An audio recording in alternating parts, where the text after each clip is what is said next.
শুভ সময়। মহাবোধি নিয়ে যে সমস্যাটি আলোচ্যমান, আমাদের সেই বিষয় নিয়ে আমি মনে করি কণ্ঠস্বর তোলা উচিত। ভারতবর্ষের ধর্মীয় প্রেক্ষাপট বিচার করলে দুধারার আ ধর্ম প্রচারিত হয়েছে।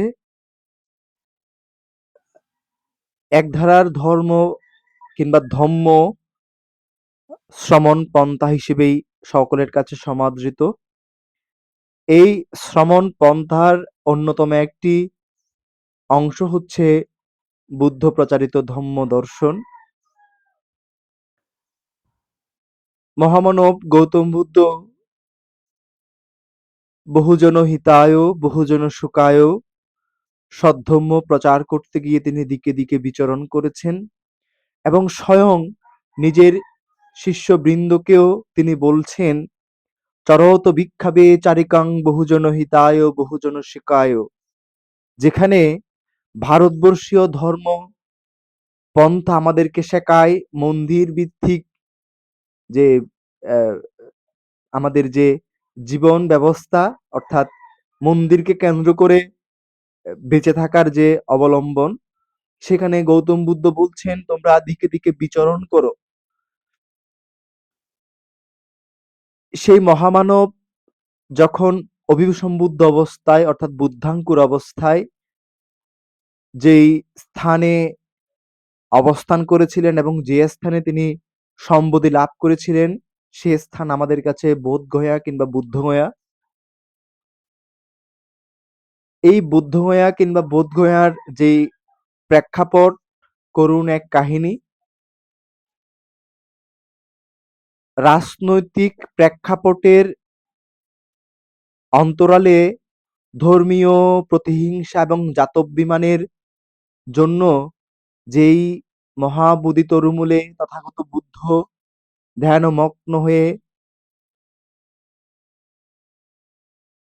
সত্য লাভ করেছিলেন, সেই বোধিবৃক্ষটিও কিন্তু উপড়ে ফেলা হয়েছে। সম্রাট অশোকের পুত্র মাহিন্দা যদি সেদিন এই মহাবোধির তরুর শাখা শ্রীলঙ্কার অনুরাধাপুরে নিয়ে রোপণ না করতেন, তাহলে হয়তো সেই ২৫০০ বছরের বোধিতরুর কোনো অস্তিত্ব আমরা পেতাম না। সেই বোধিতরু নিয়ে রাজনীতি কিংবা কূটকৌশল কিন্তু কম হয়নি। স্বয়ং বিভিন্ন ধর্মীয় গ্রন্থে আমরা দেখছি বৌদ্ধদের হত্যা করার জন্য প্রকাশ্যে তারা স্টেটমেন্ট দিচ্ছে এবং চৈতন্যবাদের যেই উত্থান, এই চৈতন্যবাদের উত্থানের ফলেও কিন্তু নবদ্বীপ সহ প্রমুখ অঞ্চলে প্রচুর বৌদ্ধদেরকে হত্যা করা হয়েছে। আমরা যদিও বলছি নালন্দাকে ধ্বংস করেছে বখতিয়ার, কিন্তু এই নালন্দা ধ্বংসের প্রেক্ষাপট যদি আরো বেশি গবেষণার মাধ্যমে, আরো বেশি অনুসন্ধানের মাধ্যমে আমরা খুঁজে বের করি, তাহলে অন্য একটি সত্য কিন্তু এখান থেকে বেরিয়ে আসবে। আমি ভারতবর্ষের কথা বাদ দিলাম, শুধু বঙ্গের কথা যদি আমরা বলি, এই শুধু চট্টগ্রামের কথা বললেই চট্টগ্রামের সেই মহেশখালীর আদিনাথ, রম্যভূমির সেই রামু কিংবা চন্দ্রনাথের সীতাকুণ্ডুর সেই চন্দ্রনাথ, খেয়াল করলে দেখবেন এই তিনটি স্থান কিন্তু বৌদ্ধ এবং হিন্দুদের জন্য যুগপুত্তভাবে তীর্থস্থান হিসেবে সমাদৃত।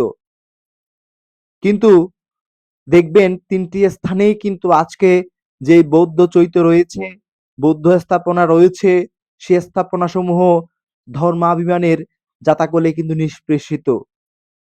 অনুরূপভাবে আমরা বুদ্ধগয়ার কথা যদি বলি, সেই শ্রীলঙ্কার অনাগারিক ধর্মপাল, যিনি তার সমগ্র জীবন উৎসর্গ করেছিলেন এই মহাবোধিকে রক্ষার জন্য, সেই মহন্তদের হাত থেকে রক্ষা করার জন্য তার যে ধর্মযাত্রা, তার মহাবোধি সোসাইটির যে প্রতিষ্ঠার প্রেক্ষাপট, এই বিষয়টি আমি আপনি কিংবা সমগ্র বৌদ্ধ জনগোষ্ঠী কিন্তু ভুলে যেতে পারি না। আজকের যে যুগ সন্ধিক্ষণ, আজকের যে অস্তিত্বের যে শানিত ডাক কিংবা জোয়ার আমাদের মধ্যে সৃষ্টি হয়েছে। আমি মনে করি এই বঙ্গে কিংবা বঙ্গ ভাষাভাষী যারা আছেন বুদ্ধপ্রেমী কিংবা বুদ্ধকে স্মরণ বুদ্ধের শরণ গ্রহণ করেন, বুদ্ধকে ভালোবাসেন, আপনার আমার সকলের দায়িত্ব হচ্ছে এই বৌদ্ধগয়া রক্ষার জন্য সকলেই সম্মিলিতভাবে রক্ষার যে আন্দোলনে যোগদান করা। আপনি খেয়াল করলে দেখবেন অনাগারিক ধর্মপাল কিন্তু বৌদ্ধ ভিক্ষু ছিলেন। এক বৌদ্ধ ভিক্ষুর যে ভিক্ষুত্ব জীবন ত্যাগ করতে হয়েছে এই মহাবোধি রক্ষার জন্য, সেদিনের সেই মহন্তগণ এই ব্রহ্মচারীকে সব্রহ্মচারীকেও কিন্তু ছাড় দেয়নি। তাকে জেলের, আমরা যেটাকে বলি জেলের অন্ধকুঠুরিতে আমাদের অনাগারিক ধর্মপালকে কিন্তু প্রক্ষেপণ করা হয়েছিল। মহন্তদের এতই আধিপত্য সেখানে ছিল, সেখানে এখনো কিন্তু সেই বৌদ্ধ স্থাপত্য জাজ্বল্যমান প্রমাণ, এটি বুদ্ধের স্মৃতি বিজড়িত একটি স্থান। সেখান থেকে এখনো কিন্তু মহন্তদের যে আধিপত্যবাদ এখনো সরানো যায়নি। ভারতবর্ষে যখন বাবা আম্বেদকর নবভাবে বৌদ্ধ ধর্মের নবজাগরণ ঘটিয়েছেন নবযানের মাধ্যমে, তখনও কিন্তু কট্টর হিন্দুত্ববাদীদের কাছে তারা বিমবাদী হিসেবে পরিচিত হয়েছে। আমরা দেখি ধর্মের ইতিহাসে কোনো এক যুগস্রষ্টার উৎপত্তির মাধ্যমে কিন্তু ধর্মের জোয়ার ঘটে। ভারতবর্ষের নবজাগরণ ঘটিয়েছে অনাগারিক ধর্মপাল কিংবা তাঁর পরম্পরার বাবা আম্বেদকর।